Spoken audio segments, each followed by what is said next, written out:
Hello, everyone, and welcome to another episode of Numbers and Fact. I, Arihant, your host, as always, talk about numbers that count and facts that matter. And we get in seasoned industry professionals in our show who talk about their journey and their perspectives of the future. So today we have one of the top 100 voices in accounting world, as per Accounting Today, Will, to talk about it. So, Will, over to you for your introductions.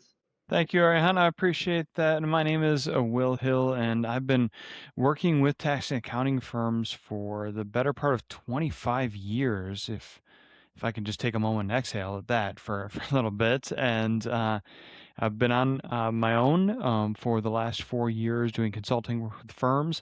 I like to say I live at the intersection of people and process and really helping firms drive forward. There's just sometimes firm owners feel stuck, like, where do I go? There's so many options. Things are changing rapidly. What's next? What makes sense for me?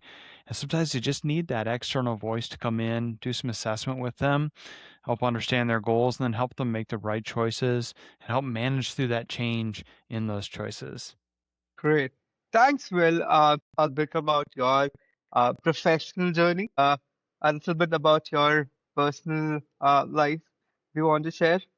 Yeah, so on the personal side, I've been married for also almost 25 years and have three crazy children, and we keep them crazy by homeschooling them. So we have a little bit of extra fun there. I do live in Southeast Tennessee and been here for about 4 or 5 years.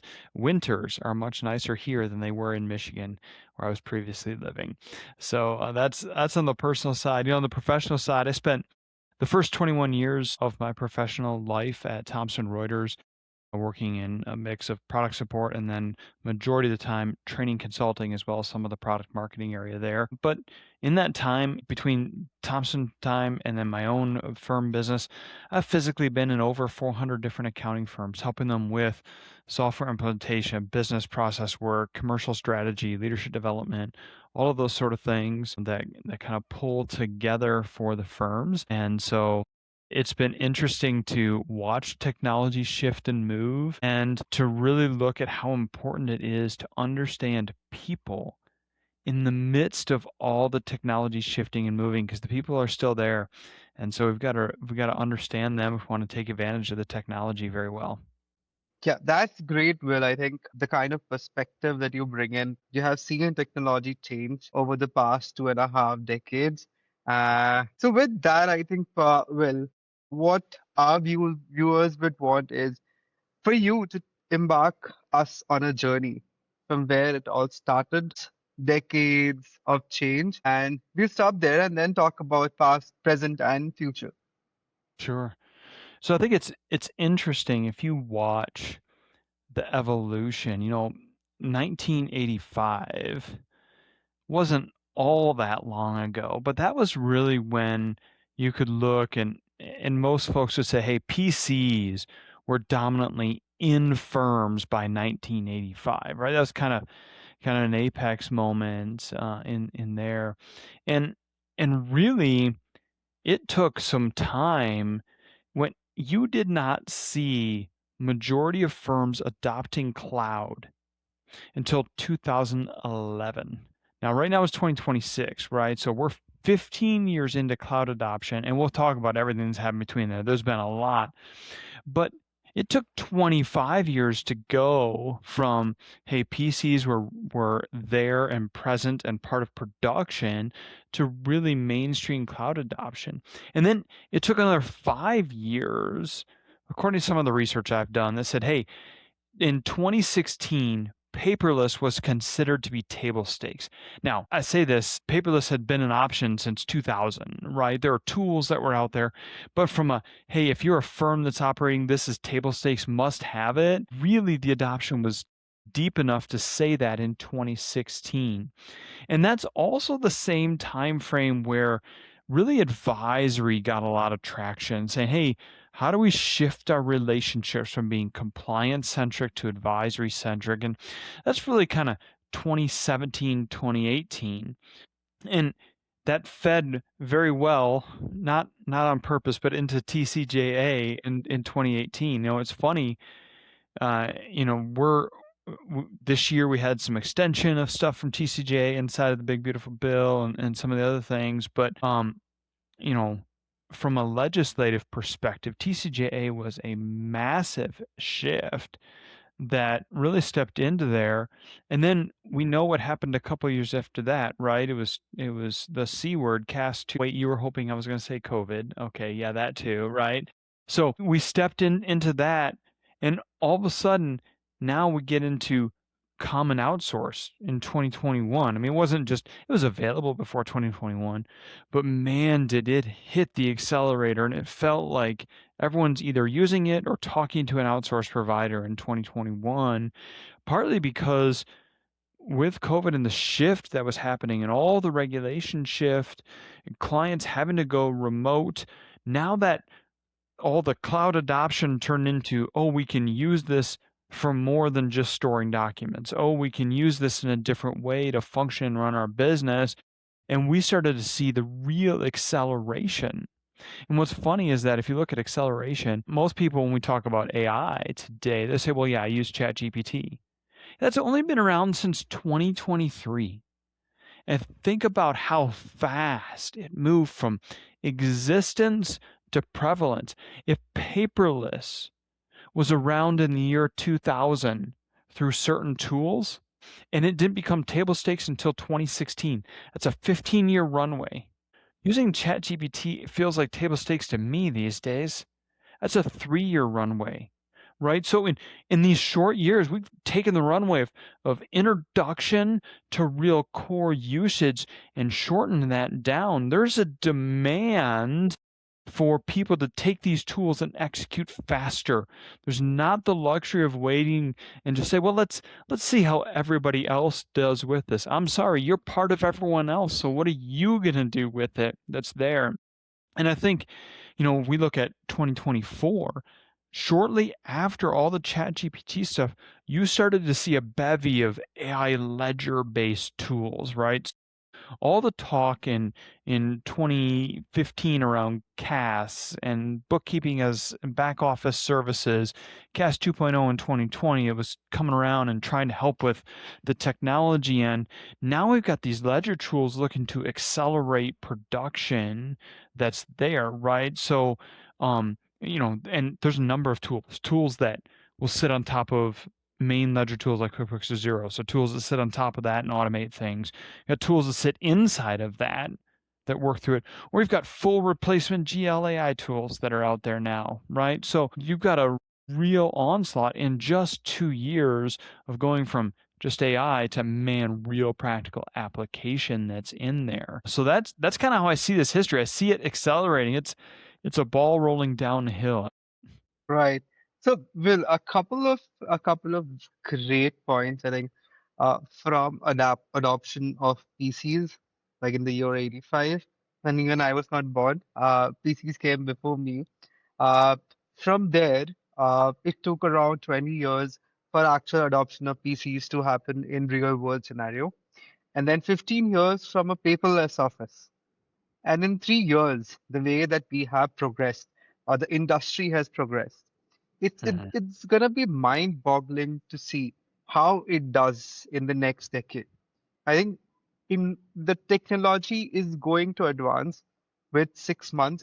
Within 6 months, there'll be new technology coming in, and you have to keep up pace. Is how I look at it. Yeah. Yeah, I think you're right. I think some folks, as I talk to them, say, "Hey, we're gonna kind of take a wait and see approach to see," because they're nervous about if I pick and bet on one horse, what happens if that falls out? And I mentioned the AI ledger tools. In the US, we've seen a couple ledger services and enhancement tools go under, right? And so I think that raised the nervousness of people saying, hey, if the early ones are gone, what about one of these other ones? Who do I hitch my wagon to and kind of make a bet on? But unfortunately, I don't think we have the luxury of time and waiting. I think we've got to say, hey, I'm not going to hitch my wagon necessarily and think about it from a vendor perspective and say who's going to be around. I want to hitch my wagon to a problem solving item. Say, what am I solving for? And this is when people get into technology, if they've ever talked to me before, I'm huge on we start with the problem that you're solving. We don't start with a flashy technology, right? Love tech vendors. They're a huge part of this profession. They help it move forward. They help firms accomplish their goals, but they also spend a lot on marketing to tell you about their favorite things. And I'm glad they have favorite things, but those aren't necessarily the things that solve the problems the firm owner in particular needs to solve. And so we've got to get locked in as a firm owner, say, what problems are we really trying to solve? That's where I want to hitch my wagon to. And the tool change is going to happen, right? We're going to go from a flip phone to a BlackBerry and from a BlackBerry to an iPhone. We're going to change tools. That's okay. And the nice thing about a lot of these tools that are out there now is that data is very accessible. And if we look at today, how's a firm, and I know we'll get here in a little bit, area, but how does a firm maximize the AI technology that's here? Part of it is you've got to have accessible data. If you want to really dive into what AI and automation can do, I've got to look at if all of my data is really hidden behind really deep, dark walls that can't be gotten behind, I can't do much with it and I'm kind of stuck, right? So I think there's some elements of data availability, and because a lot of the data is portable, if a tool goes away or another better one arises, we have the ability to go grab data, shift and move it without it being as quite upsetting or daunting as it used to be. So I don't think we can let that fear stop us from making some decisions. That's a great point, Will. I think when I was also speaking to a lot of CPA firm owners about changing their systems, the first fear that came in their mind was, I have to clean my data. I don't know what my data is at this point of time or where my data is.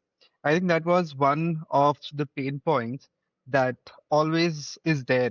But having said that, when you have spoken to, 400 more than 400 firms, right?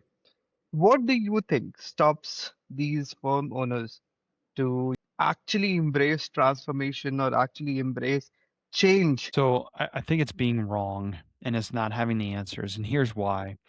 The CPA market and profession and brand has been based on trust and accuracy. And so when you look at every accounting firm website, you can trust us, we're going to do it right. Not everyone does it right. Otherwise, clients wouldn't move from one firm to the next, right? But that's what we take to the bank is, hey, you could trust us and we're going to be accurate, right? We don't like review notes. We like to kick things out perfectly fine as they go out the door. We don't want to have to amend our returns. We take pride in our accuracy. That is all well and good, and I'm glad it's that way. But we can't look at change from a this must be perfect perspective. I've really yet to walk through a major software or process transformation where we didn't have to pivot at least some in the middle, or we didn't have something that was unexpected come up and surprise us. It's going to happen.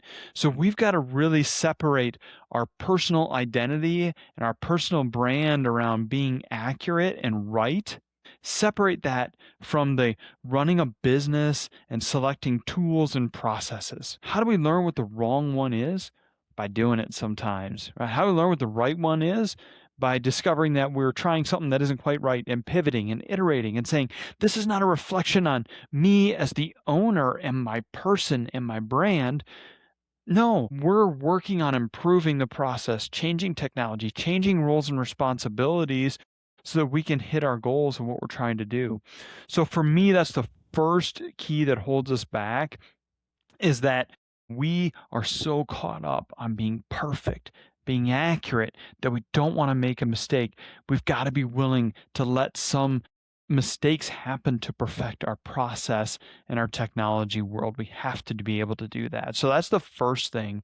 There's a second thing that's here, though, and that is I don't believe, and this is especially true in small to mid-sized firms, that we've done enough work on firm alignment. And so I start with what are the firm's owners' goals individually. What do you want to achieve? Some of that's financial, some of that is lifestyle, some of that is retirement age and what my life looks like when I'm 62 or whatever it may be, right? So I've got those goals. Now I have to step back and say, hey, what are the firm's goals? And are those in line with mine? And then if I've got good alignment there, what's the firm's mission and vision, right? So the firm's goals are probably a little more quantitative in nature. The mission and vision might be a little bit more qualitative in nature. Are those in line with one another? Then we're going to step down in the commercial strategy area and say, is the commercial strategy supporting the firm financial goals, which should then support my goals as an individual owner or multiple owners across the firm? Once that's there from a commercial strategy, then we go into the operational strategy. And what exists inside of the operational strategy? The tech stack, the processes, the people. And so a lot of times I see firm owners coming in going, hey, new technology, we've got to take advantage of AI. Maybe they're not held back by the perfection concern and they're going to dive in. But if we just dive in randomly without knowing how it's going to better serve our commercial strategy, which is there on purpose to attain firm goals, which should help us hit their goals individually as owners, we're lost and it could lead us down a different road, or we're having confusion because we have no context as to how to guide this tool. Or we have a great, powerful tool. How do we use it? Where do we aim the powerful tool at? Well, if we haven't revisited the commercial strategy and made sure it's in alignment all the way up the chain with firm goals, partner goals, I don't know where we should line it and aim it up at. I don't know what we should point it towards. So then we get stuck there, or we point it in a random direction and we go, well, we're using AI, but the firm bottom line is no different. So we don't know that it's really any good for us. Well, that's an improper assessment because we didn't attack the problem the right way. Your thoughts in response there, Ariane? So yeah, I think well, I agree to all the things that you have said. First is what I think is they should, or the firm owners should actually judge themselves, their firm's capabilities. What kind of market do they serve? If Mm-hmm. you are trying to compete with big fours and trying to see if what the tools big fours or the big firms are using versus if you are a small size or a mid-sized firm who doesn't need that array of tools, right? A tool that, say, a big four, I'll not name anyone, might use for tax filing, you might not need it. And then your cost goes up. Your time to train your professionals go up. And this creates a lot of imbalance in the situation. First, you understand what you actually need, what your problem statement is, go out to the market and see which vendor is giving you exactly what you want. There might be hundred of vendors, they are catering to 100 different firms, but choosing the right vendor for you or the right tool for you might be the first step that Mm-hmm. would lead you to discover a better product. I would not say the best product, but at least the better product. Or the right fit of a product that's solving your problem, right? There, we talk about, hey, there are a bunch of AI ledger tools out there, but if you're very industry focused, well, all of a sudden, which AI ledger tools play with your particular client's end software tool might be the right solution. It might not be the one getting all the traction out in the market that you see at trade shows and so on. But if it's the one that integrates the best and brings over the data and drives the result, hey, that's where we got to go. So if we don't focus on the problem we're solving, understand our customer profile and the commercial strategy, we're going to make uninformed choices based on the vendor's marketing spend instead of our real issues. That's absolutely on point, Will. So coming on to, in a firm, what drives firm is people. And as you said, most of the CPA firm or CPA firm owners are nearing their retirement age. There are already a lot of firms or CPA owners that have retired. Now, what do you want? Or if you want to give a message to the upcoming generation of CPAs or the upcoming from senior managers who would be promoted as partners or who would be taking over their legacy firms, Mm-hmm. what would you tell them? That if you fail, say if your boss fails or your partner fails and he just junks uh, a vendor or a tool and he says, no, I'll go back to my paper returns. So, what do you want to say to the younger generation or the upcoming CPA partners? Yeah. So I think one, don't be afraid of the change that's there. I think another thing is I want to honor the ones who come before me because they probably know the clients really well. So, like, hey, if I'm stepping up, I'm a new partner, I'm the youngest one, or I'm going to be taking over, we got kind of a 2-year transition plan. And instead of viewing the older partner as a roadblock to your changes, I want you to view them as a knowledge source of clients and client needs and start talking and listening a little bit differently. And don't feel like, "Oh, what are they going to do about this workflow and this tool? They're not going to know it." Whatever. We'll work through that. How do you really use their time remaining to understand your clients better that they've got longer run relationships with, to understand the pain points? And then I also want to look at them and say, hey, if I'm stepping up, especially internally in a firm, I got a partner that's going to be gone in a couple of years. I want to look at the team around me and say, how can that partner educate them on their vast array of tax knowledge? How do they see problems before they come? How do they look at a balance sheet and income statement differently than maybe the team does? I want to use them for their knowledge and help build their legacy through their knowledge transfer. And I want to get them focused on those sort of things, the clients and the people and the relationships and their head knowledge. I want to focus on pulling that out. That's where their real legacy is. And the more I have them focused there, the less they're going to be worried if we're changing a technology tool. And I think sometimes when we don't redirect the energy of an outgoing partner to knowledge transfer and how they leave their legacy, and we strictly come in while they're still there and try to rip and replace tools, they're trying to understand, what am I leaving behind? And when they see the process go, that's hard, because even though the process may not be right for today, that doesn't mean it wasn't right 5 years ago. They could have made fantastic choices. So when they just see things get ripped and replaced, it's kind of personal for them. And part of it is tied up in, what am I leaving? What's my legacy going to be? So I want to find ways, hey, your legacy is how we serve clients. Your legacy is the knowledge and the skills of the people that you're leaving behind you.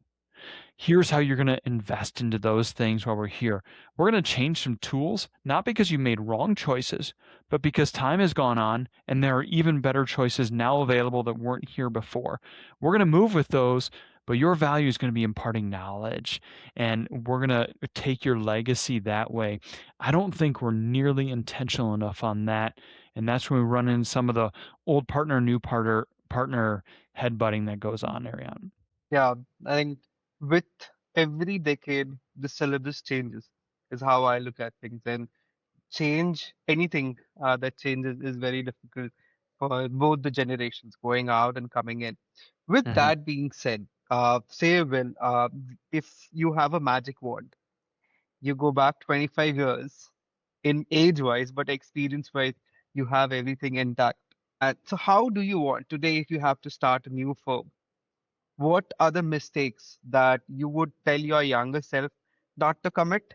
What are the things that you would tell your younger self to continue? So yeah, if you were to start a firm today.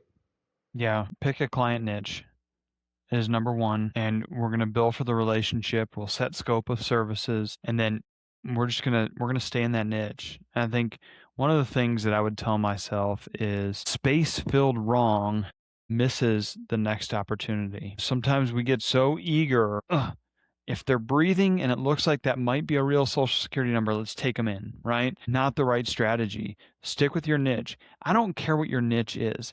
Your niche might be 1040 individuals that need a slight level of tax planning. They need service too. Fantastic. Run with it.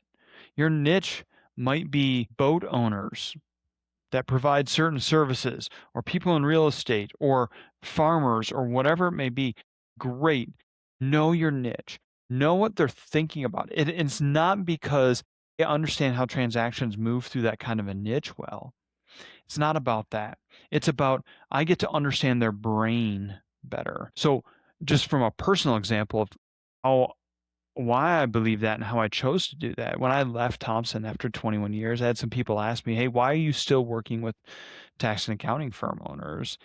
And the first thing I said was, well, one, because the stereotypes aren't all true. They're actually pretty cool people, right? But I've gotten to know that these people actually care about their clients.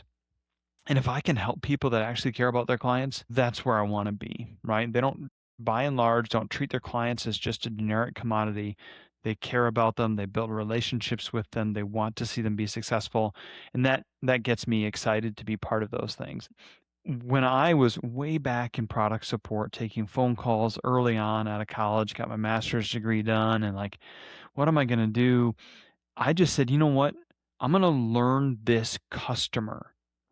And so, back in the day, before URient, we used to have to install license disks for software and all these kind of things, right? There's no download of anything, but while we would wait for some of those things to go on, and I had a lead administrator or a firm owner on the phone with me, I would ask them about their business, what was challenging, what keeps them up at night. And it's just about getting to understand your customer. Because when you can understand the customer and begin to speak their language, now you can start to predict their problems. You can start to see, oh, as I get into this niche more, this is where I can add value. So your niche might be in people that are working with animals professionally, right? So it could be putting on horseshoes, they could have a little side hobby zoo, they could be raising goats, whatever it may be, right? But if the more of those people that I know and I can talk to on a human level, the more I'm going to understand about what their needs are. Now, when I come back, when we can take that back and say, well, hey, I can do more to service these people. I've got a different commercial strategy angle I can take that's deep, because when we go deep, our value goes up, price goes up, margin goes up. This is good. Also, the help goes up, right? So it's not just about a money grab, right? It's the real value that we're adding is actually increased. So when I have that, now I can go back into my tool search and be even more pointed and say, man, how is this going to really execute more deeply in this particular niche? But if you're afraid to niche down, you think, oh, I'm going to be limiting myself. You are limiting yourself. You're limiting your growth of what you can do. You're limiting your depth of where you can go. Don't be afraid of the depth for the sake of breadth. Yeah, so I'll tell an observation that I have seen is if you are visiting a website, you can make out in 5 seconds whether it's a legacy firm or it's a new firm. In a legacy firm, you will not have every service that is out there listed out. They will have only a certain set of service, and they'll also define what their customers are. If I'm doing tax planning just for transportation industry, they'll have that listed out. Mhm. However, for firms that are less than, I think, 3 or 5 years old, they'll have every industry listed out, every service listed out. Like that is the difference that I have also observed. As you said, that most of the legacy CPA professionals or CPA firm owners had a niche, but right now most of the folks or the younger folks want to try their hands out across. Yeah. Okay. So, well, coming to, we have talked about a lot about the past and the present. Now, coming to the future, there are a couple of things that you spoke about. AI and how it's revolutionizing the pros, the cons, the fears, the aspirations of professionals in the upcoming years. Uh, could you share your thoughts on those? Yeah, so I think that we're more and more seeing the base level work being done. We're more into my preparer is almost more of a reviewer at this point. And so what does this mean? And if I have to go back to what's our commercial strategy? What are you really selling? If you are just selling, hey, we're gonna get your stuff entered right. I may not need that stuff entered right for much longer, right? And we're in a price race to the bottom at that particular point. So, I think that's a fear that's out there, and it's an interesting position because there's still enough base level compliance work that's out there that you can keep a place kind of running, but it's sitting in the back of their minds, right? And the people coming up into the workforce, they don't want to be doing that. right? We got tools for that. Why would we do that? That doesn't make sense to me, right? So, um, I think another challenge for the future that's running through, especially folks that have been around a while, is just how do they change the narrative around effort? Because they're frustrated about how the next generation, people like Ariant and his age, they don't work hard, right? And it's not true. It's a matter of who's willing to work differently. And at the end of the day, when I talk to firm owners, what measures success is, did we get the work out the door? Okay, you have to find a different way to talk about effort with your team besides hours put in. Don't tell me that they're not putting in overtime, therefore we're failing. And then when I say, how many returns did you have to extend? And you say, well, even less than last year, we had a great year. So hold on, those, you can't say we're failing because they aren't doing this, but we're getting the production out the door faster than ever. So we've got to really look at, how do we talk about effort? How do we measure success differently? And, you know, if we don't value our services the right way, it's going to be really hard to do that. So if we're still billing by the hour, or thinking about billing from an hour's perspective, and then we're trying to gain efficiency, trying to measure output, but on the work side, but measure hours on the staff side, we've got mixed messages that don't go with one another. And we've got to clean that up and be much more comfortable in the future about, I might have a bunch of team members that look like part-timers. Okay. Are you getting the work done? Are the are the client's goals being met? Are you meeting your goals as a firm? Why are we worried about the fact that someone's job only takes them 25 hours a week?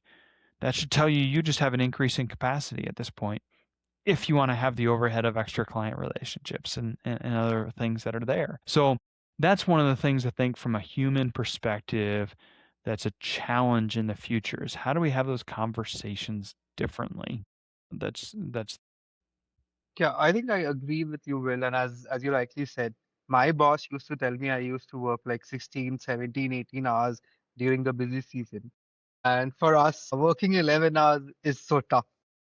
He was always amazed by that. And the output used to be the same because of the tools and everything that were available to us. And on the hourly rate billing, you rightly mentioned a lot of firms, they see inefficiencies as growth. If the same work took them in the last season 20 hours, this year if it takes them 30 hours, that's a growth of 10 hours is what they portray. But that is not always true. That is an inefficient 10 hours that they are going to bid. Mhm. It's something that there has to be a drastic change in how they build the client and how they look at these metrics, because that top-down approach is not working out for a lot of firms. That I have observed, and I have, when I spoke to them, even with their team members, when we were speaking with the senior folks or the managers in these firms, they also expressed the same kind of frustration, where the top layer wanted an efficiency, but the mid management layer wanted growth. They did not know what to do. Yep. Yep. And some of that comes back to, circling right back to, what is the firm goal? What are we trying to really achieve? And then we have to dip back into the commercial strategy before we get into tools, and say, well, how are we billing that? What are we billing for? How does the client see their value and output? All of those things have to really be hammered out. And, I think that's one other area of kind of a transformation difficulty, whether it's technology, process, client type, whatever it may be, is that we've got to be able to ignore the way we're currently doing it and say what's right. Then compare future state to current state. Okay, we're going to do a couple things. Number one, the next client that comes in is going to align perfectly with future state. Then we're going to find ways to move current state over to future state in a way that matters, right? So depending on what you're changing, that process looks a little bit different. But so often when we try to define that future state for the commercial arrangement that's going to help us with the firm goals and mission, we let it get sucked into the present state because we can't separate our mind from how we're doing it now. We've got to really set a wall there and go, forget how we're doing it now. What can we do? Brand new, what can we do? Next new client in, no expectations. What can we do? Right? We got to be able to define that, tear that wall down, and people will find that the move from the present to where the future state is not as daunting. And it's in the commercial side, it's often client by client. So if you have a lot of clients, yeah, it's daunting, but typically you're making changes that are positive for your client and your relationship, have more clear value and output area. There's something in it for the customer as well most of the time. And so it's not as daunting as we like to make it out to be. That's a great strategy, Will. So while experiencing the market, what I've seen is a lot of firm owners want to do that, but year over year, the turnover in their staffs and the seniors and the managers is so high that every single year they think about change, but what they end up doing is they end up looking at what they did in the prior year and they just tell their team, okay, replicate whatever was done because they don't have time. That I think becomes a big roadblock for the change, for the entire firm. So now coming, like I'm just diverging from the topic. I was also talking to a lot of college kids who did not want to take up CPA or accounting as a profession. So the two main themes that came up is first, long working hours, and the second is the creativity in this profession has been lost on the way. Mm-hmm. So what are Yeah. your thoughts on it? Because a lot of our viewers are folks that are going to take up or have just taken up CPA as a profession. So what is your take on that? Yeah. So I I agree. My conversations with newer staff, younger staff, also the same, right? And so my challenge to firm owners in some respects is say, hey, you need to be concerned with success, not ownership as much, right?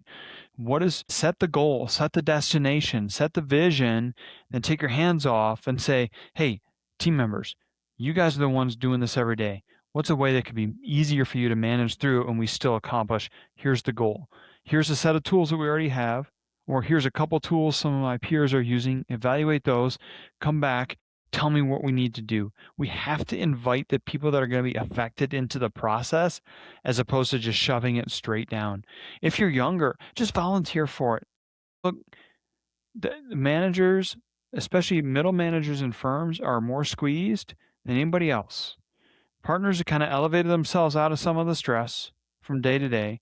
The managers are sitting here with turnover staff down below, so it's hard to delegate. It takes more effort and pressure and goals of growth from up above.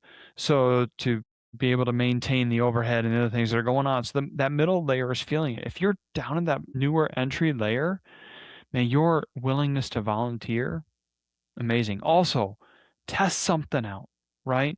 Be specific.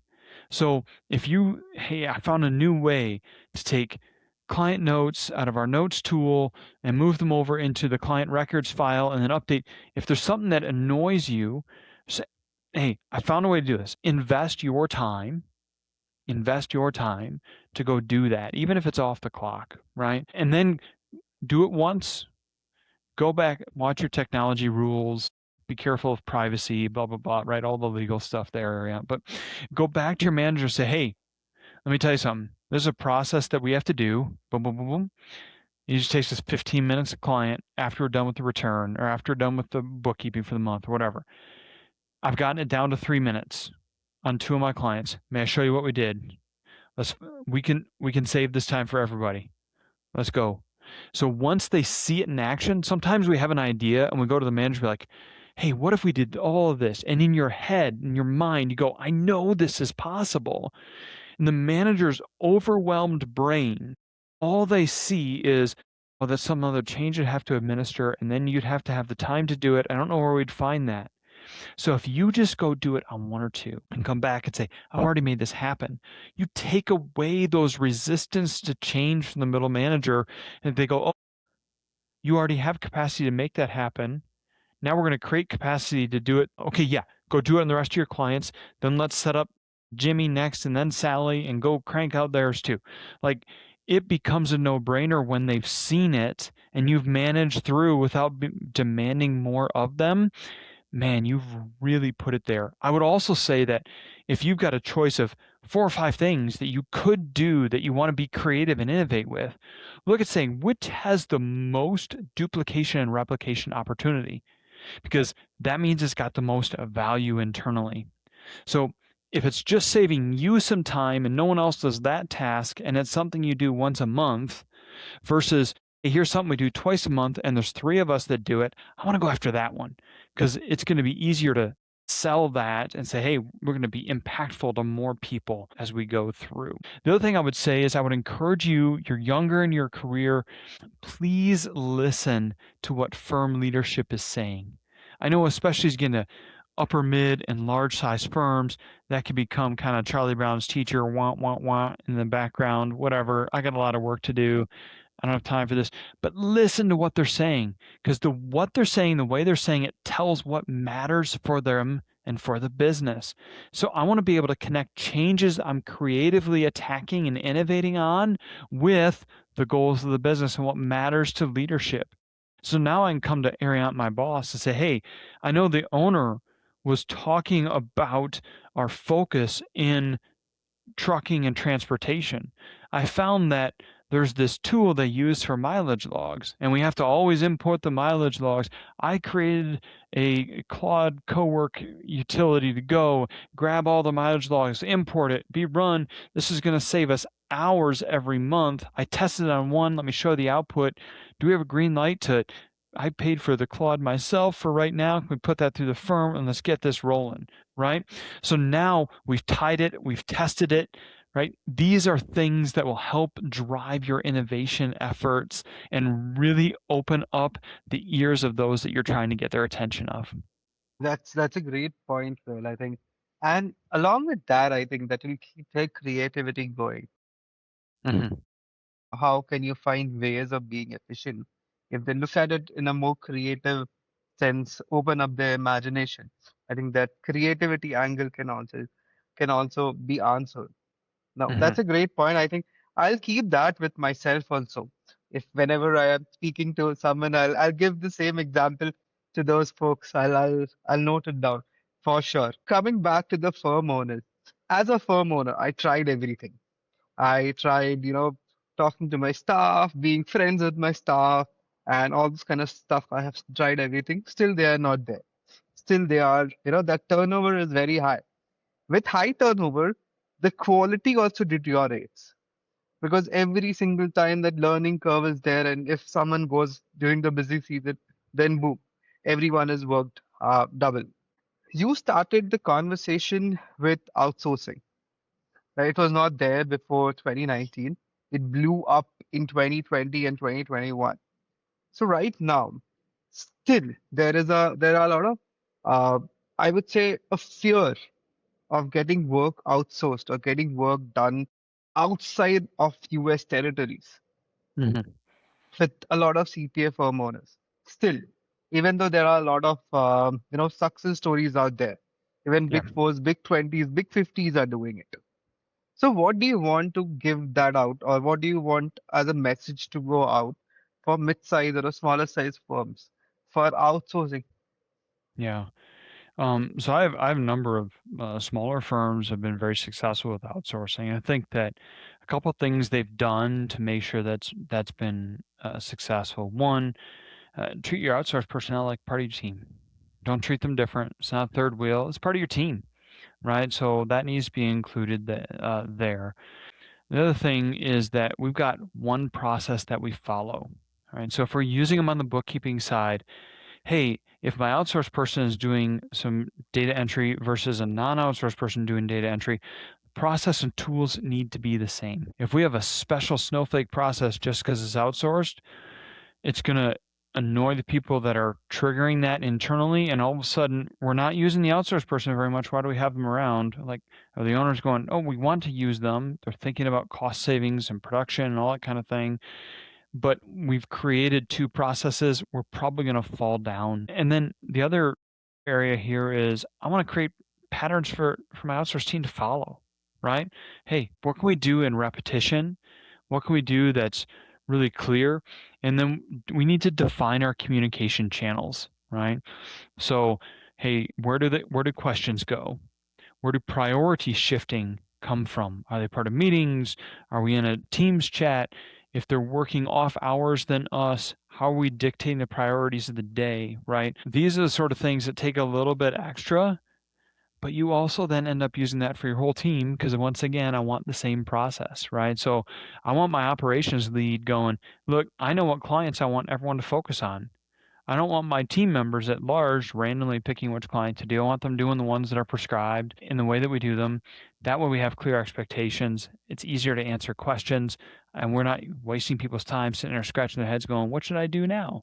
Like, no, it's already laid out for you as we go through. Those are kind of the three things that I think of. Great. Yeah, a couple of takeaways before, we end this conversation. A couple of takeaways that I had if I were a CPA firm owner is the change management that AI are trying out different tools. While doing that, don't be afraid to fall because until and unless you fail, you will not know what best suits for you, and having the matrix clear about people and commercials and where actually you are and what your problem statement is, that is going to help you go a long way in channeling your strategies, your energies towards how your firm wants to go. And for younger folks, be creative in the most efficient manner. Don't be afraid to take risks. Don't be afraid to try new things, is something that I would take uh, a key takeaway from this conversation. Awesome. Yeah, Awesome. great. So with that, I think thanks a lot, Will, to taking our time to coming here, talking to us. It was wonderful talking to you. Great insights with the experience that you have. Looking forward to many more conversations with you. All right. Thank you, Ariane. I appreciate it. Thank you so much, Will.